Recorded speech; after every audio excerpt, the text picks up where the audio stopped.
Hello dear friends, welcome to Ram wealth. ఈ సెషన్లో మనం చాలా మంచి ఆప్షన్ స్ట్రాటజీ గురించి డిస్కస్ చేద్దాం. ఈ స్ట్రాటజీని ఉపయోగించుకుని మార్కెట్ పైకి వెళ్ళినా లేకుంటే కిందకి వెళ్ళినా కూడా మనం ప్రాఫిట్ తీసుకోవచ్చు అనమాట.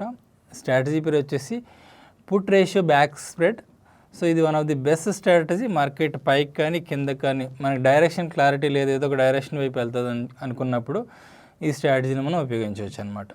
As part of option series నేను చాలా బేసిక్ సెషన్స్ అలానే ఆప్షన్ స్ట్రాటజీస్ మీద కూడా వర్కౌట్ చేశాను. మీరు ఆప్షన్స్కి న్యూ అయినట్టయితే ఈ బేసిక్ సెషన్స్ అన్నీ కూడా చూడండి. అలానే ఆప్షన్ స్ట్రాటజీస్ కూడా చెక్ చేయొచ్చు. ఆప్షన్ స్ట్రాటజీ ప్లేలిస్ట్లో నేను ఇవన్నీ కూడా పెట్టాను అనమాట. సో ఇంకా నెక్స్ట్ వచ్చేసి ఈ ఆప్షన్ స్ట్రాటజీస్ అన్నీ కూడా నేను ప్రాక్టికల్గా ఎక్స్ప్లెయిన్ చేస్తుంటాను. రీజన్ ఏంటంటే థియరిటికల్గా ఎక్స్ప్లెయిన్ చేసిన తర్వాత ప్రాక్టికల్గా కూడా ఇంప్లిమెంట్ చేసినప్పుడు మీకు బాగా అర్థమవుతుంది. అలానే ఫ్యూచర్లో కూడా ఎప్పుడైనా మీరు ఇంప్లిమెంట్ చేయాలనుకున్నప్పుడు ఈ సెషన్ని రిఫరెన్స్గా తీసుకుని మీరు ఇంప్లిమెంట్ చేయడానికి కూడా వీలవుతుంది అనమాట. ఇప్పుడు రేషియో పుట్ బ్యాక్ స్ప్రెడ్ గురించి డిస్కస్ చేద్దాం. ఏమేమి పాయింట్స్, ముఖ్యమైన పాయింట్స్ దీంట్లో ఉన్నాయి. సో ఫస్ట్ పాయింట్ వచ్చేసి మార్కెట్ వ్యూ. మార్కెట్ వ్యూ ఎలా ఉండాలంటే ముఖ్యంగా ఈ స్ట్రాటజీకి మార్కెట్ గో డౌన్ అంటే మార్కెట్ తగ్గుతుందని చెప్పి ఎక్స్పెక్టేషన్ ఉండాలన్నమాట. సో మార్కెట్ తగ్గేటప్పుడు ఈ స్ట్రాటజీలో మనకి అన్లిమిటెడ్ ప్రాఫిట్ వస్తుంది. అలా కాకుండా మన ఎక్స్పెక్టేషన్ రాంగ్ అయ్యి మార్కెట్ పైకి వెళ్ళింది అనుకోండి, ఆ కేసులో కూడా మనకి కొంత లిమిటెడ్ ప్రాఫిట్ వస్తుంది అనమాట ఈ స్ట్రాటజీలో. బట్ మనం ఎక్కడైతే స్టార్ట్ చేసామో అక్కడే మాత్రం మార్కెట్ ఉండకూడదు అనమాట. ఈ స్ట్రాటజీని మనం ఎలా ఇంప్లిమెంట్ చేయాలి? ఈ స్ట్రాటజీని ఇంప్లిమెంట్ చేయడానికి ఒక పుట్ ఇన్ ది మనీలో మనం అమ్మాల్సి ఉంటుంది. అలానే దానికి ప్రొటెక్షన్ కోసం 2 పుట్స్ అవుట్ ఆఫ్ ది మనీకి వెళ్ళి కొనాల్సి ఉంటుంది అనమాట, బై చేయాల్సి ఉంటుంది. సో నేను ఈరోజు ఇంప్లిమెంట్ చేసేది నిఫ్టీ ఇండెక్స్ ఆప్షన్స్ మీద ఇంప్లిమెంట్ చేస్తున్నాను ఈ స్ట్రాటజీని. సో 15,200 దగ్గర నేను ఒక పుట్ని అమ్ముతున్నాను. అలానే 14,900 దగ్గర ఒక 300 పాయింట్స్ కిందకి వెళ్ళి అవుట్ ఆఫ్ ది మనీలో నేను 2 పుట్స్ని కొంటున్నాను అనమాట. సో ఇది నేను ఇంప్లిమెంట్ చేసే స్ట్రాటజీ ఈరోజు. సో ఈ స్ట్రాటజీలో అండర్లయింగ్ ఎఫెక్ట్ ఎలా ఉంటుంది? అండర్లయింగ్ అంటే ఇప్పుడు మన ఎగ్జాంపుల్ అండర్లయింగ్ ఏముంది, నిఫ్టీ ఉంది కదా. సో నిఫ్టీ మూమెంటు ఈ స్ట్రాటజీకి ఎఫెక్ట్ ఎలా ఉంటుందని ఆలోచించినట్టయితే నిఫ్టీ మూమెంట్ అనేది చాలా ఇంపార్టెంట్ ఈ స్ట్రాటజీకి. ఎందుకంటే మనం మార్కెట్ ఒకే ప్లేస్లో ఉండకూడదు, ఇదర్ పైకి కానీ కిందకి కానీ వెళ్ళాలని ఎక్స్పెక్ట్ చేస్తున్నాం కదా. సో పైకి కానీ కిందకి కానీ వెళ్ళాలంటే మనం అట్లీస్ట్ 300-400 పాయింట్స్ పైకి కానీ కిందకి కానీ వెళ్ళాలని చెప్పి ఎక్స్పెక్ట్ చేస్తున్నట్టు. సో ఆ కేసులో నిఫ్టీ మూమెంట్ ఎఫెక్ట్ అన్నది ఈ స్ట్రాటజీ ప్రాఫిటబిలిటీ మీద చాలా ఎక్కువగా ఉంటుంది అనమాట. మిగతా కాంపోనెంట్స్ కూడా ఉంటాయి కానీ నిఫ్టీ మూమెంట్ అనేది ఎక్కువగా ఉంటుంది. ఇంకా మిగతా అదర్ కాంపోనెంట్స్ ఎఫెక్ట్ ఎలా ఉంటుంది ఈ స్ట్రాటజీ మీద ఆలోచించినట్టయితే టైం డికే వచ్చేసి కొంచెం నెగిటివ్గా ఉంటుంది. ఎందుకంటే మనం ఎక్కువ ఆప్షన్స్ కొంటున్నాం, అంటే 1:2లో ఈ స్ట్రాటజీని ఇంప్లిమెంట్ చేస్తున్నాం కదా. సో మనం ఒక లాట్ అమ్మినట్టయితే 2 లాట్స్ కొంటున్నాం కాబట్టి జనరల్గా టైం డికే అనేది అమ్మే వాళ్ళకి ఫ్రెండ్, కొనే వాళ్ళకి శత్రువు అనమాట. సో మనం ఎక్కువ లాట్స్ కొంటున్నాం కాబట్టి టైం డికే అనేది నెగిటివ్ ఎఫెక్ట్ ఉంటుంది మనకి. ఇంకా నెక్స్ట్ కాంపోనెంట్ వచ్చేసి ఆప్షన్ ప్రైసింగ్లో రోల్ ప్లే చేసి వాలటాలిటీ. వాలటాలిటీ ఎలా ఎఫెక్ట్ ఉంటుందంటే వాలటాలిటీ ఇంక్రీజ్ అయిందనుకోండి ఈ స్ట్రాటజీకి పాజిటివ్ అనమాట. వాలటాలిటీ డిక్రీజ్ అయినట్టయితే ఈ స్ట్రాటజీకి నెగిటివ్. ఇంకా ఈ స్ట్రాటజీలో బేసిక్గా ప్రాఫిటబిలిటీని సమరైజ్ చేసుకున్నట్టయితే ఏదైతే మనం ఒక డిఫైన్డ్ రేంజ్ ఉంది కదా, ఆ రేంజ్లో మనకి లాస్ వస్తుంది. ఆ రేంజ్ కంటే పైకి వెళ్ళినట్టయితే మనకి ప్రీ డిఫైన్డ్గా కొంత ప్రాఫిట్ వస్తుంది. ఆ రేంజ్ కంటే బాగా కిందకి వెళ్ళింది అనుకోండి మనకి అన్లిమిటెడ్ ప్రాఫిట్ వస్తుంది అనమాట ఈ స్ట్రాటజీలో. ఇప్పుడు ఏదైతే ఎగ్జాంపుల్ని మనం లైవ్లో చేస్తామో సేమ్ ఎగ్జాంపుల్ నేను ప్రాఫిట్ అండ్ లాస్ ఎక్సెల్లో ఫస్ట్ ఎక్స్ప్లెయిన్ చేస్తాను, తర్వాత మనం లైవ్లో చూద్దాం.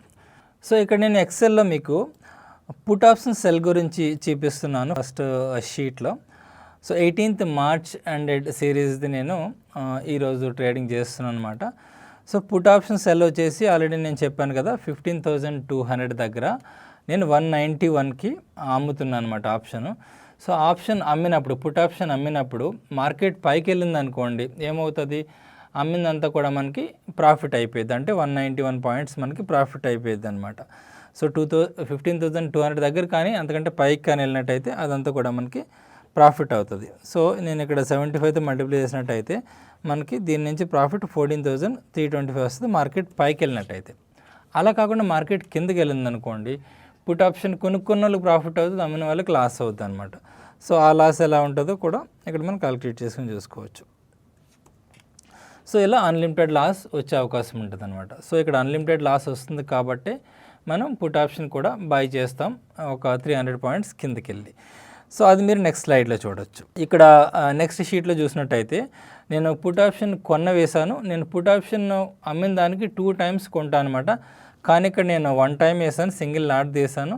మీకు నెక్స్ట్ షీట్లో అది నేను మల్టిప్లై చేసి చూపిస్తాను 2 lots. ఇప్పుడు పుట్ ఆప్షన్ బై గురించి చూద్దాము. మనం పుట్ ఆప్షన్ బైలో ఎప్పుడు కూడా పుట్ ఆప్షన్ కొన్నప్పుడు మార్కెట్ కిందకి వెళ్ళింది అనుకోండి, ప్రాఫిట్ వస్తుంది అనమాట. సో నేను పుట్ ఆప్షన్ ఎక్కడ కొంటున్నాను, 14,900 దగ్గర 81 రూపీస్ పెట్టుకుంటున్నాను అనమాట.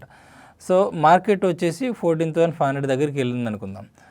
సో అప్పుడు మనం క్యాలిక్యులేషన్ ఎట్లా చేసుకోవాలనుకుంటే 14,900 మైనస్ 14,500, అక్కడ 400 పాయింట్స్ బెనిఫిట్ ఉంటుంది అనమాట. కానీ మనం పుట్ ఆప్షన్ కొనడానికి ఎంత స్పెండ్ చేసాము, 81 రూపీస్ స్పెండ్ చేసాం కదా. సో దాన్ని తీసేయాల్సి ఉంటుంది. సో అప్పుడు ఇక్కడ ప్రాఫిట్ ఎంత ఉంటుందంటే 319 ప్రాఫిట్ ఉంటుంది అనమాట. సో దీన్ని మల్టిప్లై చేసినట్టయితే 75తో సో మనకి ఒక 23,000 ప్రాఫిట్ వచ్చే అవకాశం ఉంది మార్కెట్ ఈ రేంజ్కి వెళ్ళినట్టయితే పుట్ ఆప్షన్ కొన్నప్పుడు. సో అలానే మిగతా స్ట్రైక్ ప్రైసెస్ దగ్గర కూడా మనం క్యాలిక్యులేట్ చేసుకోవచ్చు. అలా కాకుండా మార్కెట్ పైకి వెళ్ళింది అనుకోండి, మనం ప్రొటెక్షన్ కోసం కొనుక్కున్నది ఏదైతే ఉందో అమౌంట్ అదంతా కూడా మనకి ఫిక్స్డ్ లాస్ అవుతుంది. ఇక్కడ 6,000 లాస్ ఉంది పర్ లాట్కి అనమాట. ఈ కేసులో మనం 2 lots కొంటాము. సో అది మనం కన్సాలిడేటెడ్ షీట్లో చూడవచ్చు. సో ఇక్కడ ఈ షీట్లో నేను మీకు చూపిస్తుంది put ratio, back spread, total strategy చూపిస్తున్నాను అనమాట.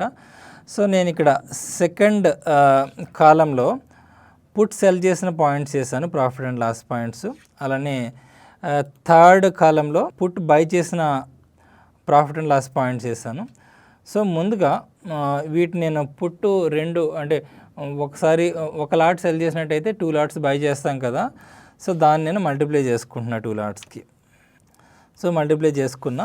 సో తర్వాత కంబైన్ చేస్తున్నా నేను పుట్ సెల్ చేసిన దాంట్లో వచ్చిన profit and loss plus put by చేసిన దాంట్లో వచ్చిన profit and loss each strike price దగ్గర ఎంత ఉంటుంది అనేది నేను పాయింట్స్లో యాడ్ చేస్తున్నా ఇక్కడ. సో ముందుగా మనం లాస్ గురించి చూద్దాము, తర్వాత మార్కెట్ కిందకి అయినట్టయితే పైకి వెళ్ళినట్లయితే ఎలా ప్రాఫిట్ అండ్ లాస్ వస్తుందో చూద్దాం. సో మార్కెట్ ఆల్రెడీ మనం డిస్కస్ చేసినట్టుగానే మార్కెట్ ఈ రేంజ్లో ఉందనుకోండి, ఇక్కడ 14,700 దగ్గర నుంచి 15,100 రేంజ్ వరకు కూడా మనకి లాస్ వచ్చే అవకాశం ఉందన్నమాట. అది ఎలా ఉంటుంది, ఇంటూ 75. సో ఇలా ఫ్రీ డిఫైన్డ్ లాస్ వచ్చే అవకాశం ఉంది. మ్యాక్సిమం లాస్ వచ్చేసి 14,900 దగ్గర నిఫ్టీ ఉండిపోయినట్టయితే ఎండ్ ఆఫ్ ది సిరీస్ వరకు మనకి 20,000 వరకు కూడా లాస్ వచ్చే అవకాశం ఉంది సింగిల్ లాట్స్ చేసినట్టయితే. ఓకే, సో ఇప్పుడు మార్కెట్ కిందకి వెళ్ళింది అనుకుందాం. నేను చేసేటప్పుడు మార్కెట్ 15,100 దగ్గర ఉంది.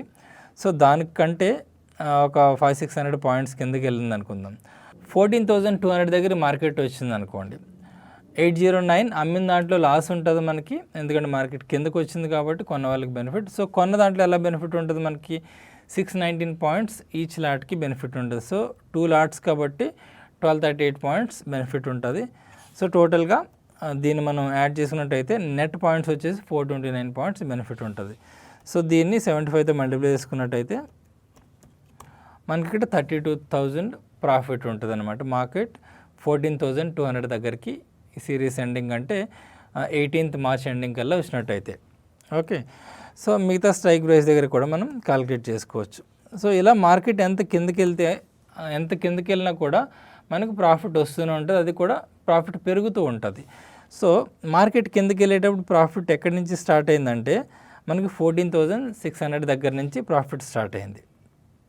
ఓకే, సో ఇంక మార్కెట్ పైకి వెళ్ళినట్టయితే మార్కెట్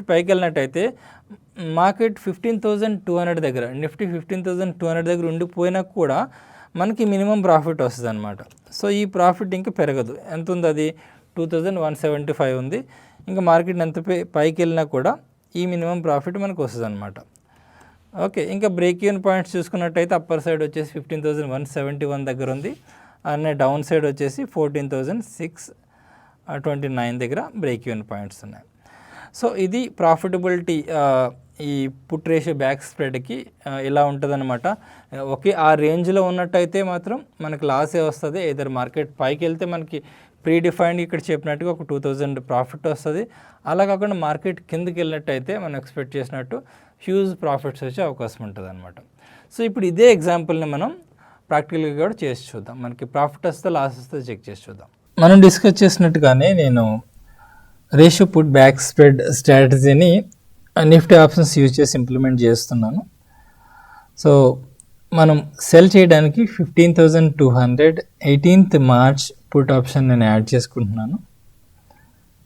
బాస్కెట్ ఆర్డర్లో నేను యాడ్ చేసుకుంటున్నాను. సో నేను 2 లాట్స్ సెల్ చేస్తున్నాను. అంటే మనం ఎన్ని లాట్స్ బై చేయాలి? 4 లాట్స్ బై చేయాలి. సో బై చేయడానికి 14,900 చెప్పాను కదా ఎగ్జాంపుల్లో. సో సేమ్ ఆప్షన్ని 18th మార్చ్ ఎండింగ్ సిరీస్ది 300 క్వాంటిటీ యాడ్ చేసుకుంటున్నాను. సో అలానే ఇక్కడ మీరు మార్జిన్ చూడొచ్చు. ఫైనల్ మార్జిన్ గ్రీన్ కలర్లో కనిపిస్తుంది కదా, 56,000 టోటల్ మార్జిన్ స్పెండ్ చేస్తున్నట్టు ఈ స్ట్రాటజీకి. సో ఇది నేను 10th మార్చ్న ఈ ట్రేడ్ చేస్తున్నాను అనమాట.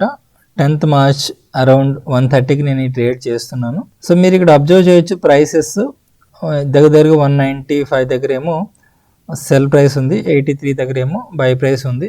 అంటే ఇది మల్టిప్లై చేసినా కూడా 160 అవుతుంది బై ప్రైస్. సో దగ్గరగా 30 పాయింట్స్ డిఫరెన్స్ ఉంది బైకి సెల్కి. అంటే ఆ 30 పాయింట్స్ ఏమవుతుందంటే నెట్ క్రెడిట్ అవుతుంది అనమాట ఈ స్ట్రాటజీకి. సో నేను ఇది ఎగ్జిక్యూట్ చేస్తున్నాను. ఇప్పుడు ఎగ్జిక్యూట్ అయింది ఈ స్ట్రాటజీ. మనం ఇది ఆర్డర్ బుక్లో కూడా చూడవచ్చు ఎంత ప్రైస్కి ఎగ్జిక్యూట్ అయింది అన్నది. సో ఇక్కడ వచ్చేసి సెల్ చేసింది వచ్చేసి 191కి ఎగ్జిక్యూట్ అయింది, బై చేసింది వచ్చేసి 81కి. సో బై చేసిన దాన్ని మల్టిప్లై చేసుకుంటే 160 దగ్గరకు వదిన మనకి 30 పాయింట్స్ డిఫరెన్స్ ఉందన్నమాట నెట్ క్రెడిట్. సో ఇక్కడ ఈ విక్స్ చూసినట్టయితే 6.22 ఉంది. అలానే నిఫ్టీ వచ్చేసి 0.3 పెరుగుందనమాట.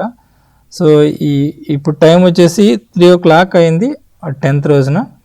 సో అరౌండ్ 1,000 ప్రాఫిట్ 1,000 లాస్ చూపిస్తుంది స్ట్రాటజీ. సో పెద్దగా నిఫ్టీ చేంజ్ అయింది ఏం లేదు, బట్ లాస్ చూపిస్తుంది అనమాట. సో నేను ఇప్పుడు ఈ స్ట్రాటజీని క్లోజ్ చేయట్లేదు, నెక్స్ట్ డే వరకు వెయిట్ చేసి చూసి నేను ఈ స్ట్రాటజీని క్లోజ్ చేయాలా ఉంచాలన్నది చూస్తాను. 11th మార్చ్ వచ్చేసి మార్కెట్ హాలిడే. ఇది 12th మార్చ్ మార్కెట్ ఓపెన్ అయ్యేటప్పుడు ఉన్న పొజిషన్ అనమాట. సో మీరు చూసినట్టయితే అరౌండ్ 1% పెరిగిందనమాట మార్కెట్. సో అలానే ఇండియా విక్స్ వచ్చేసి చాలా మటుకి తగ్గింది. సో దానివల్ల మనకి యాక్చువల్గా ఇండియా విక్స్ తగ్గడం అనేది నెగిటివ్, ఇక్కడ మార్కెట్ పెరగడం అనేది పాజిటివ్. కానీ సో అందువల్ల మనకి చూపించాల్సినంత ప్రాఫిట్ చూపించట్లేదు. మార్కెట్ పెరిగినట్టయితే అంటే 15,200 కంటే దాటినట్టయితే మనకి ఫిక్స్డ్ ప్రాఫిట్ వస్తుంది అనుకున్నాం కదా, అంతా ఇప్పుడు చూపించింది. ఎందుకంటే ఎండ్ ఆఫ్ ది సిరీస్ అప్పుడు వచ్చే ప్రాఫిట్ అనమాట అది. బట్ ఇప్పుడు ప్రాఫిట్ అనేది కొంచెం అటు ఇటు మారుతుంటుంది. సో కొద్దిసేపు వెయిట్ చేసి చూస్తాను నేను. ఇప్పుడు టైం వచ్చేసి 1:30 అవుతుంది. సో మార్కెట్ మార్నింగ్ 1% దగ్గర పెరిగినా కూడా అదంతా కూడా తగ్గిపోయిందనమాట. జస్ట్ 0.13 దగ్గర ఇప్పుడు మార్కెట్ ఉంది. సో నాకు లాస్ చూపిస్తుంది మళ్ళీ, ఎందుకంటే మార్కెట్ వితిన్ ది రేంజ్లో ఉన్నంత వరకు మనకి లాస్ చూపిస్తూ ఉంటుంది. సో ఇద్దరు పైకి కానీ కిందకి కానీ వెళ్ళాల్సి వచ్చింది. సో లాస్ట్ చూపిస్తుంది అన్నట్టు ప్రస్తుతానికి. ఇంకొద్దిసేపు వెయిట్ చేసి చూద్దాం. మేబీ ఈరోజు మనం లాస్ట్లోనే బుక్ చేసుకోవాల్సి వచ్చేదేమో ఈ సెషన్ని, బట్ కొద్దిసేపు వెయిట్ చేసి చూద్దాం. ఎండ్ ఆఫ్ ది డే వరకు కూడా చూద్దాం అవసరమైతే. టైం చూసినట్టయితే 1:45 దగ్గర ఉంది. సో నిఫ్టీ వచ్చేసి దగ్గర 1% 0.75% తగ్గిందనమాట. మార్నింగ్ చూసినట్టయితే 1% పైకి ఉన్నట్టయితే ఇప్పుడు 1% తగ్గింది. అంటే అరౌండ్ 2% రేంజ్లో నిఫ్టీ మూవ్ అయింది ఈరోజు. అలానే మీరు India VIX watch list observe చేయండి, 6.8 దగ్గర ఉంది, పెరిగింది. సో ఇండియా విక్స్ పెరిగినట్టయితే అది మనకి పాజిటివ్ అవుతుంది. అలానే మార్కెట్ తగ్గింది కాబట్టి అది కూడా మనకి పాజిటివ్ అవుతుంది అనమాట. సో అరౌండ్ 2,000 ప్రాఫిట్ దగ్గర మన పొజిషన్ చూపిస్తుంది ఇక్కడ. నేను కొద్దిసేపు వెయిట్ చేసి చూస్తాను, ఇంకా ఇంకొంచెం ప్రాఫిట్ పెరుగుతుంది వెయిట్ చేసి చూస్తాను. పెరిగినట్టయితే మనం సెషన్ ఈరోజే క్లోజ్ చేసుకోవచ్చు. ఇప్పుడు టైం వచ్చేసి అరౌండ్ 3 o'clock అయింది. నిఫ్టీ వచ్చేసి అక్కడే ఉంది, బట్ మన పొజిషన్ మాత్రం మళ్ళీ నెగిటివ్లోకి వెళ్ళిపోయింది. ఎందుకు అంటే నిఫ్టీలో యాక్చువల్గా ఇంతకుముందు స్టీప్గా తగ్గినప్పుడు మార్కెట్ ఎక్స్పెక్టేషన్స్ బాగా కొంచెం డౌన్కి వెళ్ళిపోయింది అని చెప్పి ఎక్స్పెక్ట్ చేసి ఆప్షన్ ప్రీమియమ్స్ పెరుగుతూ ఉంటాయి అనమాట. ఇండియా విక్స్ కూడా బాగా పెరిగింది ఆ టైంలో. బట్ ఆ ఎక్స్పెక్టేషన్స్ అనుగుణంగా మార్కెట్ పెద్దగా తగ్గలేదు కాబట్టి అక్కడే ఉండిపోయింది కాబట్టి లాస్ట్ 1.5 hour నుంచి. సో మళ్ళీ మనది పొజిషన్ లాస్ట్లోకి వెళ్ళింది. సో నేను ఈరోజు క్లోజ్ చేయట్లేదు, నెక్స్ట్ డే వరకు వెయిట్ చేసి నెక్స్ట్ డే క్లోజ్ చేయడానికి ట్రై చేస్తాను. ఇప్పుడు వచ్చేసి 15th మార్చ్ మార్కెట్ కొంచెం కరెక్షన్ జరుగుతుంది. సో మన పొజిషన్ కూడా లాస్ మొన్నటి కంటే కొంచెం తగ్గిందనమాట. సో విక్స్ కూడా పెరుగుతుంది, అది కూడా మనకి పాజిటివ్. సో కొద్దిసేపు వెయిట్ చేసి చూసి మోస్ట్ లైక్లీ ఈరోజు క్లోజ్ చేసుకుందాం పొజిషన్ మేబీ పాజిటివ్ రిటర్న్స్తో. ఇప్పుడు వచ్చేసి టైం వచ్చేసి 9:42. సో మన పొజిషన్ బాగా ప్రాఫిట్లోకి వచ్చింది. నిఫ్టీ బాగా కరెక్షన్ జరిగింది, 1.31 దగ్గర కరెక్షన్ జరిగింది. సో 12th కూడా కరెక్షన్ జరిగింది, ఈరోజు కూడా కరెక్షన్ జరిగింది. కాబట్టి మన రేంజ్ ఏదైతే ఉందో 15,200 14,900 కంటే బిలోకి వెళ్ళిపోయింది. మనం ఎక్స్పెక్ట్ చేసినట్టే మార్కెట్ కరెక్షన్ బాగా జరిగింది 2 days నుంచి. సో అది మన పొజిషన్కి బాగా హెల్ప్ అయిందనమాట. సో ఇప్పుడు మనం మోస్ట్ లైక్లీ ప్రాఫిట్లో క్లోజ్ చేసుకోవచ్చు మన పొజిషన్ని. సో యాక్చువల్గా మనకి బ్రేక్ ఈవెన్ పాయింట్ ఎక్కడ ఉందంటే 14,629 దగ్గర ఉంది, రైట్. బట్ అది ఇప్పటి వరకు 18th వరకు ఉన్నట్టయితే మనం 18th వరకు ఇప్పుడే క్లోజ్ చేస్తున్నాం కాబట్టి మనకి ఇంకా టైం వాల్యూ ఉంటుంది కాబట్టి మన ఆప్షన్ ప్రీమియమ్స్లో. సో ఆ లెవెల్కి వెళ్ళకపోయినా కూడా మనం ప్రాఫిట్లో క్లోజ్ చేసుకోవచ్చు. సో ఇది థియరీకి ప్రాక్టికల్కి ఉండే డిఫరెన్స్ అనమాట. సో ఇక్కడ నేను ఈ పొజిషన్ క్లోజ్ చేయడానికి చూస్తున్నాను. ఇప్పుడు నేను పొజిషన్ క్లోజ్ చేస్తున్నాను, ఎగ్జిట్ అవుతున్నాను. సో నాకు ఎంత ప్రాఫిట్ వచ్చిందంటే 2,883 ప్రాఫిట్ వచ్చింది. Wow, very good profit. మనం స్పెండ్ చేసింది 56,000 స్పెండ్ చేసాం మార్జిన్ మనీ. సో మనకి 5% ప్రాఫిట్ వచ్చింది ఓవరాల్గా. సో మీరు ఇక్కడ ఆర్డర్ బుక్లో కూడా చూడొచ్చు. మనం సెల్ పొజిషన్ ఎగ్జిట్ అయింది వచ్చేసి 443కి, అలానే బై పొజిషన్ వచ్చేసి అరౌండ్ 200 దగ్గర. సో మన ఈ పొజిషన్ సమ్మరైజ్ చేసుకున్నట్టయితే ఈరోజు ఈ ట్రేడ్ని పుట్ రేషియో బ్యాక్ స్ప్రెడ్ని సమ్మరైజ్ చేసుకున్నట్టయితే మనం 10th ఎంటర్ అయ్యాము ఈ పొజిషన్లోకి. ఆ రోజు మార్కెట్ న్యూట్రల్గా ఉంది.